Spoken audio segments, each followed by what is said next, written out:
Journée super importante aujourd'hui pour la conversion de notre autobus. En fait, on va percer notre toit pour installer la fameuse Max Air Fan de luxe.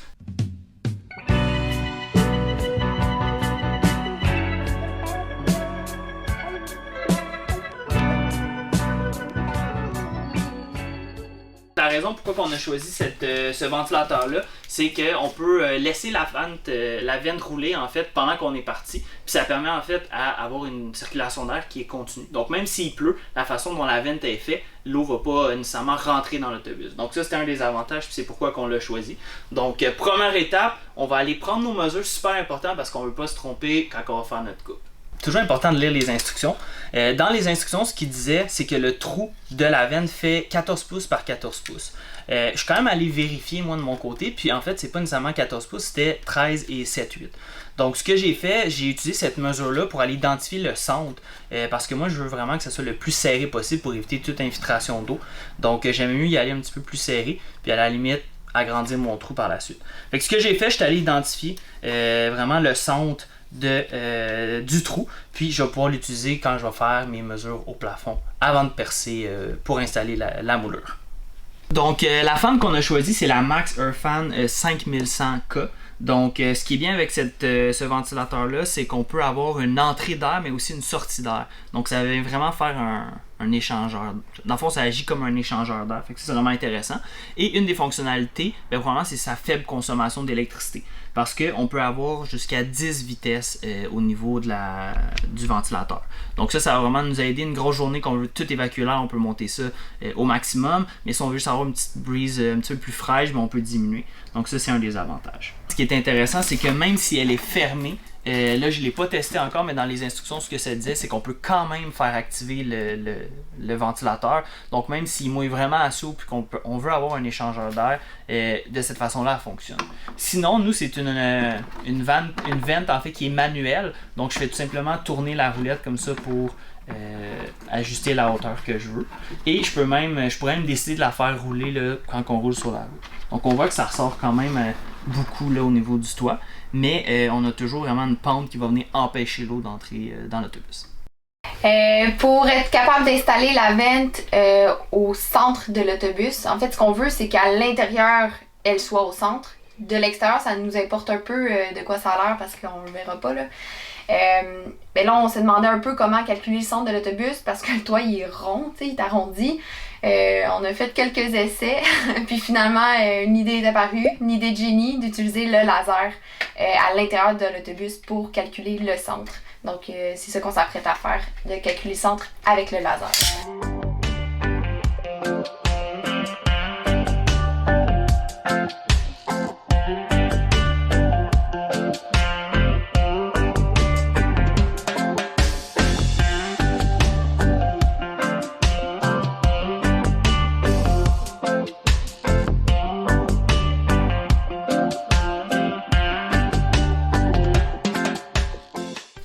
Donc, prochaine étape, en fait, super important, on a déterminé où on voulait mettre notre ventilateur sur le toit. Marie-Lou, tantôt, avec le laser, elle était capable d'identifier le centre de l'autobus. Là, quand on regardait ça portait un petit peu à confusion parce qu'on a la ligne, en fait, l'aluminium qui embarque un par-dessus l'autre. On pensait que c'était le centre de l'autobus, mais finalement, on s'est rendu compte que c'est plutôt le rivet, la ligne de rivet qui est vraiment alignée par rapport au milieu de l'autobus. Donc, ce que j'ai fait, c'est que je me suis fait un carré là, pour avoir à peu près mon template de trous à faire. Et j'ai fait une ligne directement sur les rivets qui est le centre.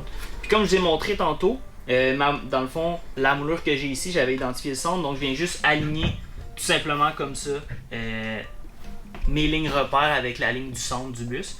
Et de là, je vais pouvoir tracer directement mon trou, puis percer tout simplement pour mettre le ventilateur.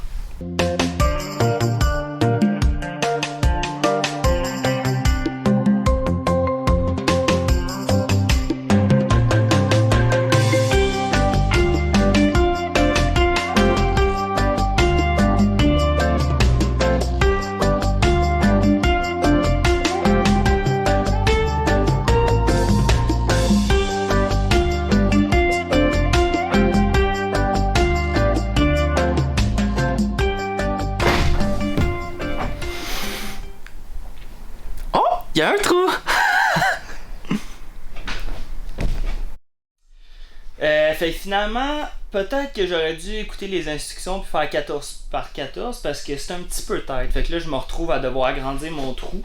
Il en manque pas gros, là. C'est genre l'équivalent d'une lame, là. Fait que peut-être un 8.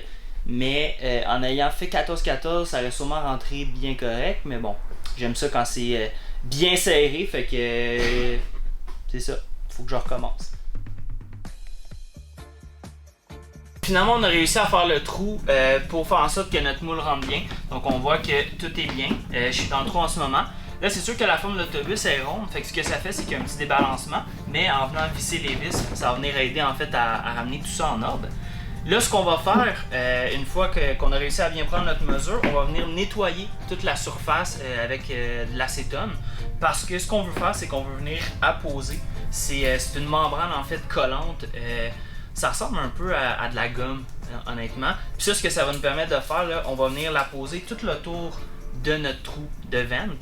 Et on va venir déposer par la suite notre moule. Puis une fois qu'on va visser là-dedans, mais ça va venir vraiment écraser entre le métal et notre veine. Ce qui va faire en sorte que ça va vraiment prévenir toute infiltration d'eau.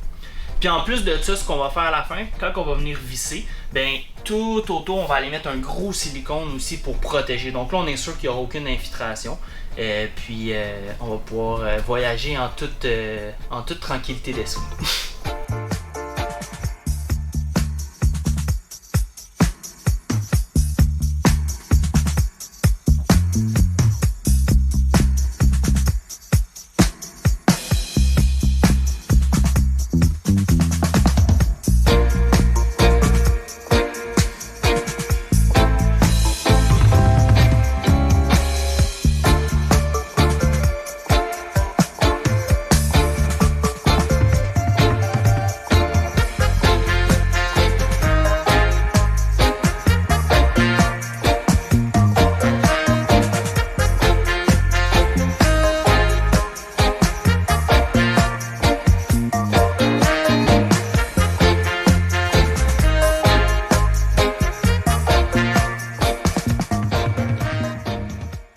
Pour finaliser l'installation de la vente, on va venir mettre du silicone à l'intérieur ici sur les vis, juste pour être certain que c'est bien étanche.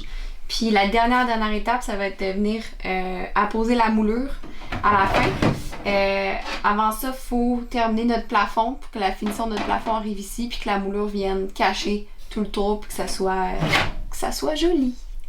Donc la dernière étape pour l'installation de la MaxxSurFan, comme vous voyez, j'ai mis du silicone. En fait, j'ai utilisé un silicone qui était auto-nivelant. Donc c'est fait pour ça directement, pour couvrir ce genre d'installation-là. Donc tout ce qui est sur le toit d'un RV, d'un autobus, peu importe, d'un camper. C'est vraiment la dernière chose qu'on veut qui arrive, c'est d'avoir une infiltration d'eau, donc il faut en mettre quand même de façon généreuse. Là, ce que j'ai fait, moi, je l'ai déjà appliqué, c'est la première fois que j'utilise le produit.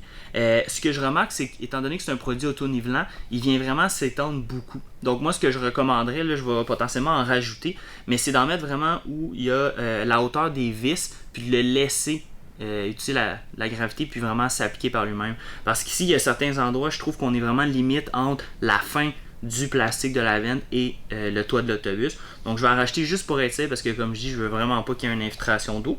Mais sinon, je trouve que le produit c'est vraiment bien appliqué. Puis on voit là que ça commence vraiment à se auto-niveler. Donc c'est super bon.